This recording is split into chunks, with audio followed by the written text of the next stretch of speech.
Moving on to chapter 12, assessment. Section 59 deals with self-assessment. Assessment under GST is always self-assessment based.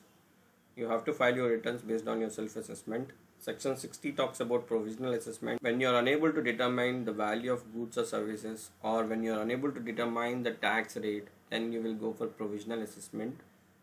Section 61 talks about scrutiny of returns. Once you file the returns, the same returns will be scrutinized by the department. So that is being dealt under section 61. Section 62 talks about assessment of non-filers of returns. When you don't file your returns, how department will complete your assessment, that is being dealt under section 62. Section 63 talks about assessment of unregistered persons. If you are liable for registration but still you don't register, then how department will complete your assessment is being dealt under section 63. Section 64 talks about summary assessment in certain special cases. So they will complete your assessment directly without issuing notice, etc. in certain special cases, which we have to look in the section.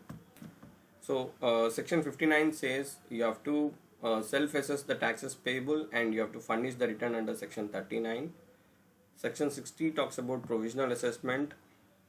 You can go for provisional assessment only when you are unable to determine the value or rate of taxes, and the proper officer has to pass an order within 90 days from the date of receipt of your request, and you also have to execute a bond saying that I will pay the differential amount once the final assessment is done, and within 6 months from the date of communication of the provisional assessment order, the proper officer has to pass the final assessment order, and the period may be extended by another 6 months by joint commissioner or additional commissioner, and the commissioner has the power to extend such period by another 4 years on sufficient cause. 60 subsection 4 says that you are liable to pay interest if after final assessment order if you have short paid, and if you have excess paid you will be entitled to refund under section 60 subsection 5. Section 61 talks about scrutiny of returns. Proper officer has the power to scrutinize your return and he will inform you the discrepancies. If the explanation is acceptable, then there is no action required. If the explanation is not satisfactory, or there is no explanation within 30 days provided, or if you fail to take any corrective actions, then they will initiate action under 65, 66, which is audit. 67, 73, 74. 67 is inspection, 73, 74 is issuing notices and determining the tax liabilities. Section 62, assessment of non-filers of returns. If you are a non-filer of return, then they will do the assessment according to their best of judgment, and this assessment order has to be passed within 5 years from the date specified for annual return, and if the valid return is filed by the particular person within 30 days of service of assessment order, then the assessment order will be deemed to be withdrawn, but late fee and interest has to be paid. Similarly, for assessment of unregistered persons, the taxable person fails to register or registration has been cancelled but liable to pay taxes, then proper officer will do the best judgment assessment and he will issue assessment order within 5 years from the date specified under section 44 for annual return. Section 64 talks about summary assessment in certain special cases. If proper officer notices any tax liability with evidence, and if he feels that the delay will adversely affect the interest of revenue, then he can assess the tax and issue assessment order, provided the prior approval of additional commissioner or joint commissioner is obtained. And if the taxable person is not ascertainable, and if there is any liability on account of supply of goods, then the person in charge of goods will be deemed to be the taxable person. And on application or own motion, if there is any error in the order passed by the additional commissioner or joint commissioner, then they will withdraw such order and follow section 73 or 74. Moving on to chapter 13, audit. There are two types of audit under chapter 13. Section 65 talks about audit by tax authorities, and section 66 talks about special audit where a CA or CMA will be nominated by commissioner. Moving on to section 65, audit by tax authorities. Commissioner or proper officer authorized will undertake this audit either by general or specific order, and audit can be performed at their office or at your place of business. And before conducting the audit, they will give you advance notice not less than 15 working days, and the audit has to be completed within 3 months from the date of commencement, and commissioner can extend this audit time by another 6 months maximum. And the registered person has to facilitate books of accounts or document, and he has to assist in for timely completion of audit. And on conclusion, the findings has to be communicated within 30 days, and if these findings results in tax not paid, etc., then the proper officer will initiate section 73 or 74 proceedings accordingly.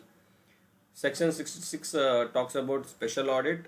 If proper officer not less than additional commissioner believes that if your valuation is not correct or credit availed is not within the limits, then with the prior approval of commissioner, the registered person has to get his records audited by chartered accountant or CMA nominated by the commissioner, and the audit report has to be submitted within 90 days. If additional commissioner can extend this time period by another 90 days. And this audit under section 66 is notwithstanding audit under any other provision of this act or any other law. So despite of any other audits, this is something which is additional, and the material gathered during the audit will be used in the proceedings, and before using that you have to be given opportunity of being heard, and the expenses of audit will be determined by the commissioner, and that is final. And if it results in tax not paid, etc., again the proper officer will initiate proceedings under section 73 or 74 accordingly. Moving on to chapter 14, inspection, search, seizure and arrest. Section 67 talks about power of inspection, search, seizure and arrest. So there are almost 4 powers: power to inspect, power to search, power to seize and power to arrest. Subsection 1 deals with power of inspection, and subsection 2 deals with power of search and seizure. Subsection 1 says if proper officer not less than joint commissioner believes that there is a suppression or excess ITC has been claimed, or there is any contravention of any provisions, or if they feel that the warehouse or transporter has goods which have escaped the payment of taxes, then they may authorize any proper officer to inspect the place of business. And under subsection 2, the proper officer not less than joint commissioner believes that the goods, documents, books or things are secreted, and they may authorize the proper officer to search and seize those goods, documents, books or things. And if documents, books or things are not relayed in the notice, then that has to be returned within 30 days of issue of notice. And officer under subsection 2, in case of search and seizure, he has the power to seal or break open door of premises or almirah, electronic devices, box, receptacle. The documents are seized under subsection 2 in the case of search and seizure, then he will be entitled to make copies except if it is prejudicially affecting the investigation. So you can allow the SSE to take the copies. And if the goods are seized under subsection 2, that shall be released on provisional bond and security. And if the goods are seized and you are not issuing any notice for 6 months, then the same goods have to be returned. And proper officer may extend the period by another 6 months for any valid reasons, and keep the goods without issuing notice for a maximum period of 1 year. And if the goods are perishable or hazardous in nature, then they can specify the goods and that can be disposed of after seizure. And before disposing of, they will prepare inventory, what are the goods which are perishable or hazardous nature, what is the quantity, etc. And Code of Criminal Procedure 1973 search and seizure applies, and the magistrate word has to be replaced with the commissioner. And when accounts, registers or documents are produced before the officer, that also can be seized by the proper officer, and he will grant a receipt if he believes that there is an evasion. And commissioner or authorized proper officer, they can purchase to check the invoice, and they can also return the goods. They have that power to check the invoices and returns whether you are issuing proper documents or not. Moving on to section 68, inspection of goods in movement. Person in charge of goods has to carry all the specified documents and devices, and the officer can validate those documents, and he can stop the conveyance, and he can ask the person in charge to produce those documents and devices for verification. Section 69, power to arrest. If commissioner believes that the person has committed offences under section 132 1 A B C D, which is punishable under 132 1 clause 1, or 132 1 2, or 132 2, authorize proper officer to arrest. If the commissioner believes that the person has committed offences which is punishable under section 132, then he can authorize the proper officer to arrest particular person. The person arrested under subsection 1 and the offence is under section 132 subsection 5, which is cognizable and non-bailable offence. If it is non-bailable offence, the officer will inform the grounds to person, and they will arrest him, and they will produce the particular person before magistrate within 24 hours if it is a cognizable and non-bailable offence. And under subsection 3, subject to Code of Criminal Procedure 1973, a person arrested for 132 subsection 4, which is non-cognizable and bailable offences, which is dealt under section 132 subsection 4.